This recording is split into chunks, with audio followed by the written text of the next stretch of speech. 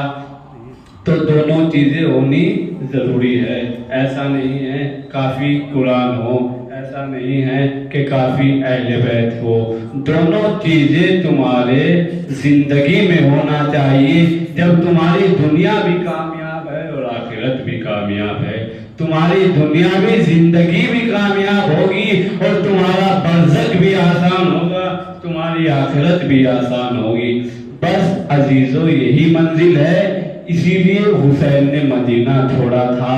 جب حسین کو معلوم ہوا کہ لوگ اسلام پہ وار کر رہے ہیں، لوگ اسلام پہ وار کرنے لگے تھے، ایک شاعر نے کہا ہے کہ خطرے کی زد میں آ گیا اسلام کا وجود، شبیر گھر سے آیتیں لے کر نکل پڑے، شبیر گھر سے آیتیں لے کر نکل پڑے، خطرے کی زد میں آ گیا اسلام کا وجود، شبیر گھر سے آیتیں لے کر نکل پڑے۔ تو عزیزو یہ اہل بیت کی عظمت ہے، مگر جو اہل بیت کو چھوڑ چکے تھے اور صحیح سے قرآن کو بھی نہ سمجھ پائے، جو قرآن کو جھوم جھوم کے پڑھ رہے تھے، جو قرآن کو جھوم جھوم کے پڑھ رہے تھے، جو قرآن کو جھوم جھوم کے پڑھ رہے تھے، وہ صحیح سے قرآن کو بھی نہ سمجھ پائے۔ عزیزو قرآن میں ایسی ایسی باتیں ہیں کہ اگر تم پڑھو اور پڑھنے کے بعد اس کی تفسیر پڑھو تو خود ہی جھومنے لگو گے، پڑھتے ہوئے جھومنے کی کیا ضرورت ہے؟ قرآن وہ کتاب ہے کہ تمہارا خود دماغ، تمہاری عقل خود اس منزل پہ پہنچے گی، تمہارا معیار اس منزل پہ نظر آئے گا۔ اگر ہم قرآن کو سمجھے، اگر قرآن کو سمجھ لیتے تو کچھ اور مرحلہ ہوتا، اور اہل بیت کو چھوڑ کے نہ قرآن سمجھ میں آیا، نہ قرآن کو چھوڑ کے اہل بیت سمجھ میں آئے۔ کچھ لوگوں نے مدینے میں یہی کیا کہ جن کی سمجھ میں قرآن نہیں آیا، جن کی سمجھ میں اہل بیت بھی نہیں آئے، انہوں نے کیا کیا؟ بعد رسول فاطمہ کو ستایا، علی کو ستایا، حسن کو ستایا، اور حسن کو تو اتنا ستایا کہ آپ نے دیکھا ہوگا کہ جب کسی کا جنازہ گھر سے نکلتا ہے تو واپس نہیں آتا، کسی کا جنازہ واپس نہیں آتا ہے۔ عزیزو جب عزیز و اقارب دفن کر کے آتے ہیں، مگر حسن کا جنازہ تاریخ میں ایسا ہے جسے گھر میں واپس لایا گیا، جسے گھر میں واپس لایا گیا، اور اگر خالی واپس لاتے تو افسوس جب بھی تھا، مگر یہ غم کی بات یہ تھی کہ تیر اتنے پیوست تھے حسن کے لاشے میں کہ جو چادر حسن کے اوپر ڈلی ہوئی تھی، جو کفن حسن کو دیا گیا تھا، اس پر تیروں کے نشان، اس پر خون کی بارش ہوئی تھی۔ حسن کا جنازہ گھر سے سفید گیا تھا، مگر جب لوٹ کے آیا تو سرخ ہو چکا تھا۔ عزیزوں مدینے والوں کو یہ مظالم، یہ ہدایت برداشت نہیں ہوئی، جو ہدایت رسول کر رہے تھے، جو ہدایت علی کر رہے تھے، جو ہدایت فاطمہ کر رہی تھی، جو ہدایت حسین کر رہے تھے، بس ان سے ہدایت برداشت نہیں ہوئی، اور یہ ان کے مظالم یہاں نہیں رکے، ان کے مظالم اس منزل تک پہنچے کہ 6 مہینے کے بچے کو بھی تیر شہشوبہ سے انہوں نے وار کیا۔ جب حسین نے کہا ظالمو تم کیا سوچتے ہو کہ میں بچے کے بہانے خود پانی پی لوں گا؟ آؤ ذرا اس بچے کو میں زمین پہ لٹا دیتا ہوں، خود پانی پلا دو۔ بس عزیزو ایک منظر وہ آیا کہ جب حسین کو ذبح کیا گیا تو زینب کھڑی ہوئی دیکھ رہی تھی اور کہہ رہی تھی پچھلے سال میرا ماجرا ذبح کیا جا رہا ہے، اور شب عاشور کے بعد یہ جب 11 محرم آئی، جب یہ قافلہ چلا، چلتے چلتے سکینہ کو اونٹ کی ننگی پشت پہ باندھا گیا۔ عزیزو 4 سال کی بچی جب علی کے قریب جب شب عاشور کے بعد ایک بچی علی کے قریب آئی، اور علی کے قریب آنے علی ایک بچی تھی جو میدان میں پھر رہی تھی، اپنے بابا کو ڈھونڈ رہی تھی، کہہ رہی تھی میرے بابا شام ہو چکی ہے. میرے بابا میں نے مصلی بچھا دیا ہے. میرے بابا آج خدا کو یاد نہ کرو گے, مگر بچی کو کیا معلوم تھا کہ میرا بابا خدا سے جا ملا ہے. بس عزیزوں یہ منزل تھی کہ سکینہ اس مقام پہ پہنچی جہاں لاش حسین پڑا ہوا تھا, جہاں لاش حسین تھا.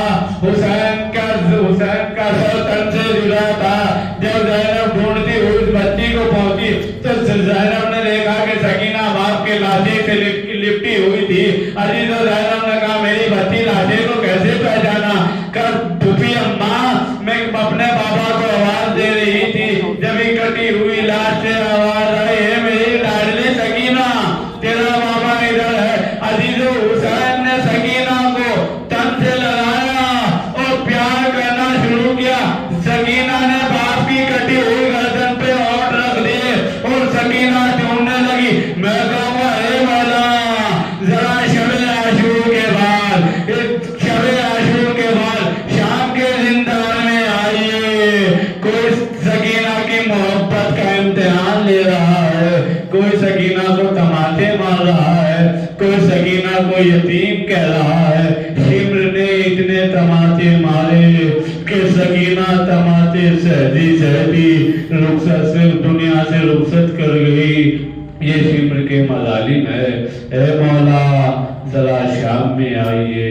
سیدم الذین ظلموا منقلبون ماتم حسین.